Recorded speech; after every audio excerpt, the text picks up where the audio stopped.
Salut les loups, je suis Elmic, bienvenue dans mon monde. Aujourd'hui on va continuer à monter le K2000 et à découvrir les numéros en avant-première. Aujourd'hui on va attaquer le numéro 2. Allez, on est parti pour le montage.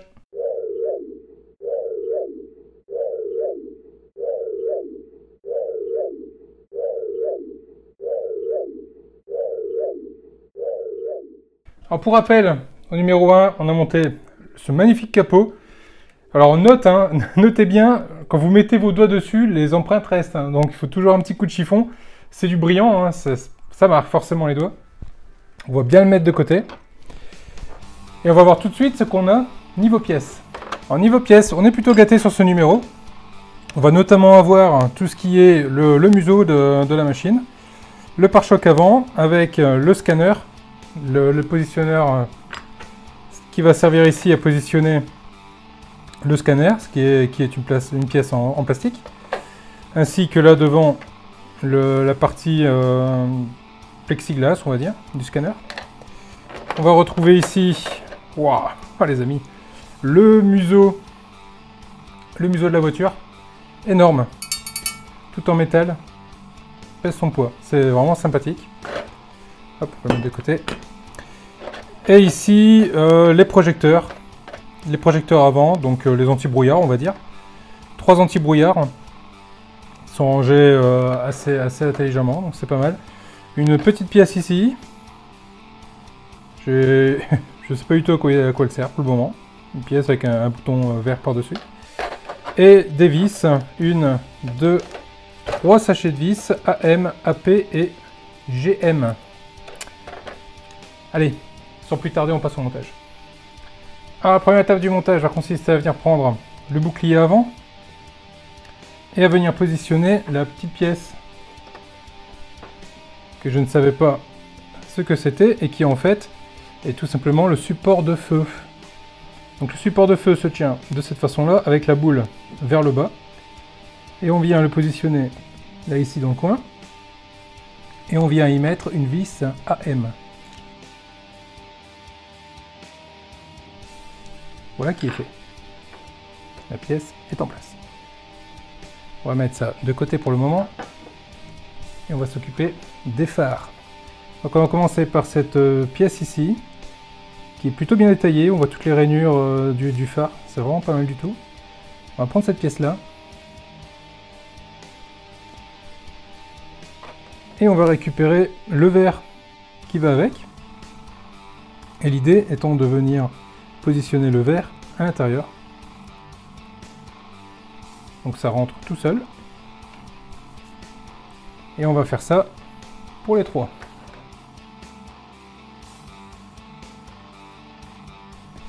Voilà pour cette étape. Prochaine étape, on va venir prendre cette fois-ci un boîtier de phare qu'on voit ici, qui est toujours aussi bien détaillé. Et l'idée est de venir le prendre et de le visser par-dessus. Donc l'idée, c'est de récupérer, là on peut voir ici, que ces 2 trous là sont plus rapprochés que ces 2 trous là. Donc en fait les 2 trous les plus éloignés sont ceux qui vont vers le bas. Donc on va le positionner ici. Et on vient mettre 2 vis AP. Une ici en haut. Toujours pas serré, toujours.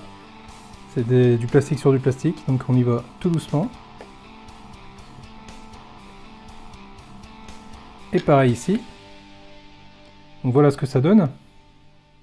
Donc déjà ce qu'on peut voir c'est qu'il y a un trou ici au centre pour venir positionner une LED.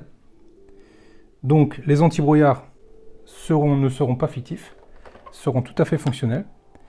On va faire pareil avec le deuxième.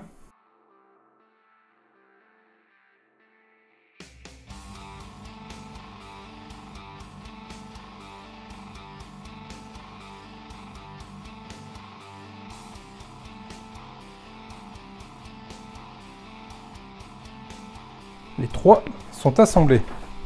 Alors une petite pause dans l'assemblage qui me permet de vous rappeler que dans le commentaire de la vidéo, vous allez retrouver le code qui permettra d'aller sur le site, de vous abonner.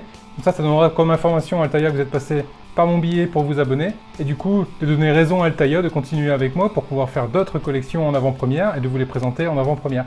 Donc je compte sur vous, si vous vous abonnez, pensez bien à passer par mon code. Étape suivante, on reprend hop, le museau de la voiture. Et là, on va venir positionner les feux. Donc ici, sur la face avant, on peut voir qu'il y a toute une série de tétons. Là, il y en a 2 ici et 2 ici. Et ils vont donc servir à venir positionner ces fameux phares. Hop.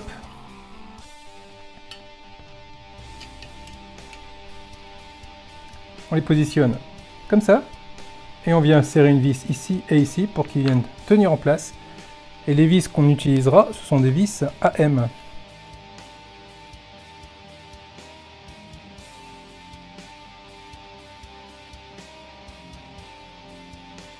Voilà pour le premier. Et on va faire pareil du coup pour les deux suivants.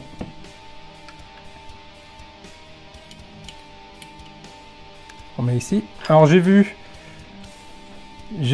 dans les commentaires de la dernière vidéo un loulou effrayé qui me disait « Oh là là, moi pour le capot, j'aurais mis un petit chiffon dessous. » Certes, un petit chiffon dessous, effectivement, c'est quelque chose de vraiment cool et ça permet d'éviter justement de rayer tout simplement la peinture. Bon, je te rassure, mon support est propre. À chaque fois, avant de faire la maquette ou de poser, on ne voit pas à la vidéo parce que je fais des coupes, hein, mais j'enlève tout, je nettoie un maximum mon support pour qu'il n'y ait pas de petites poussières ou de la limaille de fer ou des choses comme ça qui pourraient ressortir suite au vissage. Hein. Il peut très bien y avoir de la limaille qui se dépose et qui pourrait venir rayer cette jolie maquette. Donc je te rassure, merci pour ta sollicitude, mais je te rassure, il n'y a pas de souci avec ça. J'ai fait au plus propre. Mais c'est cool, ça fait plaisir. Ça fait plaisir de voir que certains agissements peuvent inquiéter certaines personnes. Et de voir la bonté que vous avez envers moi, il n'y a pas de souci. C'est super cool. Merci à vous en tout cas. Bon, je papote. Et voilà. Du coup, j'ai monté les 3 feux. Donc de ce côté-là, ça donne ça. Et si on regarde, hop là, côté intérieur, voilà ce que ça donne. Et ma foi, c'est plutôt pas mal. Allez, maintenant il est temps de s'occuper de la vitre du scanner. Donc on va récupérer cette très belle vitre rouge qui est en plexi et qui va venir se positionner sur les 2 tétons que vous voyez ici. Hop, on la met de cette façon-là. Ensuite, on va récupérer, hop là, la rangée de trous donc, qui est ici, qui servira tout simplement à venir mettre le chenillard dessus. On va venir prendre, hop là, en sandwich la vitre. Voilà, de cette façon-là. Et ça va être maintenu en place par 2 vis GM.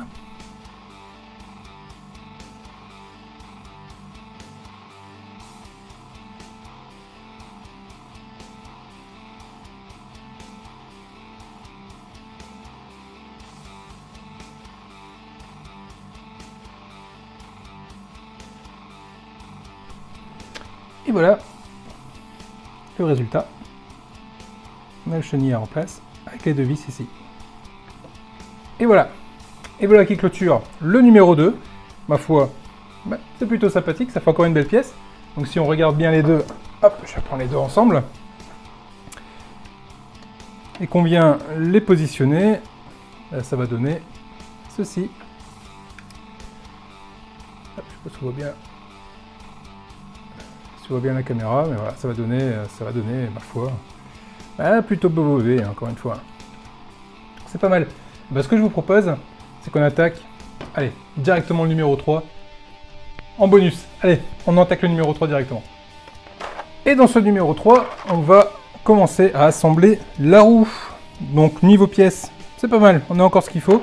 La roue, c'est un gros caoutchouc qui est très très bien réalisé, on voit bien le marquage de la roue et notamment le Goodyear. Donc on voit que c'est bien quelque chose d'officiel, hein. on a bien les noms. On a bien Goodyear, Eagle GT sur le côté et on retrouve voilà, on sait que c'est du P215, c'est du R13, non c'est du R15. Très belle roue, rien à dire là-dessus. On retrouve ah ouais d'accord, on retrouve la jante qui elle est complètement en métal. Superbe jante. Ça, je suppose que ça doit être le disque de frein qui est en plastique. Ça doit être l'autre partie du disque de frein qui est également en plastique. Là, on retrouve l'intérieur de la jante qui, elle, est en métal également. On va retrouver ici le disque de frein qui... Enfin, du moins, la mâchoire du disque de frein qui est en plastique. Hop, ici, une pièce métallique qui servira d'articulation de la roue. Donc ça, très important que ce soit en métal. C'est de la qualité, c'est pas mal du tout, hein. Là, on va retrouver donc ce qui doit sûrement faire partie du système de frein, je suppose, en plastique. Et enfin, la jante, qui est complètement iconique, comme cette maquette d'ailleurs, qui est iconique. La jante de kit, qui est en plastique, toute brillante. Allez, on va attaquer le montage. Alors, la première étape consiste à prendre la roue, avec son enjoliveur, ici. Et on va venir emboîter tout ça ensemble. On va commencer par l'enjoliveur, qui va venir se positionner ici. Et l'intérieur de la roue. Donc là, on voit, hein, sur l'enjoliveur, il y a 3 fixations, 3 tétons. Ici, on va retrouver 3 trous. Donc l'idée, c'est de venir mettre en face des trous, pour pas trop s'embêter après. Voilà qui est fait pour cette étape. Ensuite, on va aller s'occuper de l'étrier de frein. Donc on va récupérer, donc c'était bien l'étrier de frein, on va récupérer ce plastique, ce morceau de plastique là, avec son étrier. Et ça va venir se positionner 2 tétons, 2 trous. Il y a l'emplacement prévu pour. On met les deux en face comme ça, de cette façon là. Et on vient serrer tout ça avec 2 vis. C'est vrai que j'en ai pas parlé, mais dans ce numéro on a également une rondelle. Une vis BP, des vis BP, des vis EM, des vis FM et des vis AM. Il y a encore ce qu'il faut en vis, hein, dans ce numéro. Donc on va récupérer des vis BP.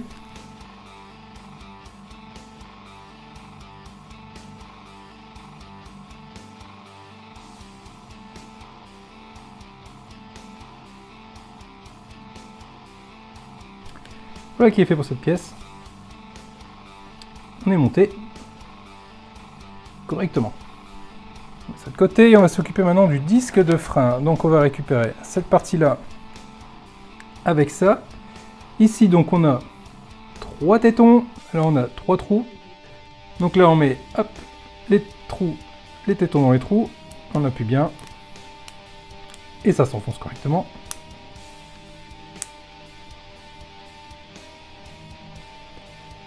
Voilà qui est fait. C'est pris en sandwich et ça tient tout seul. Donc là on peut voir, il y a une fente ici également. Donc on va mettre les fentes en face à face et on passe les deux ensemble. Voilà, de cette façon là, en sandwich. Et pour ne pas se tromper, dans l'axe de la roue, donc on a une petite déformation ici, hein, on a un téton en plus. Ce qui va venir permettre de poser l'étrier de frein directement dans le bon sens, sans se tromper. Donc on positionne comme ça, on va prendre l'étrier de frein et on les met ensemble, de cette façon-là. Ensuite on va prendre, hop, la partie cylindrique de la fusée. Ce côté-là, il y a également un petit détrompeur qui va venir se positionner ici. On le positionne dedans, de cette façon-là. Alors je me rends compte que j'ai sauté une étape. C'est pour ça que je galère un peu, parce que ça a tendance à vouloir à tout prix se barrer. Je vais remettre ça bien en face. Voilà. En fait, là, il y avait les 3 trous. Et du coup, bah, il faut mettre les 3 vis. Et ces 3 vis EM que je vais mettre de suite. Comme ça, je vais arrêter de me battre avec. Toujours en train de vouloir se barrer. Et évidemment, si je ne monte pas ça correctement dans le bon ordre, je ne vais pas y arriver.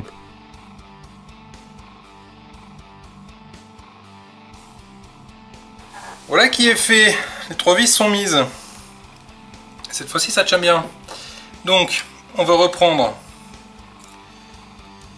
Pouf pouf pouf. On va reprendre notre étrier de frein.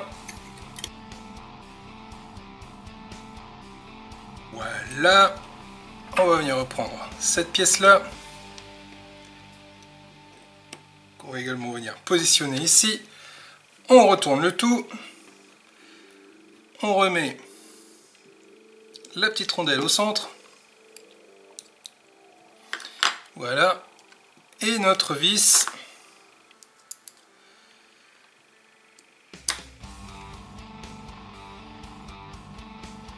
Et voilà, après vissage, ce que ça donne. Maintenant, il va être temps d'aller chercher la fameuse enjoliveur et d'aller la placer au centre. Donc là, il y a 5 trous qu'on positionne de cette façon-là. Et on vient serrer tout ça avec 5 vis AM.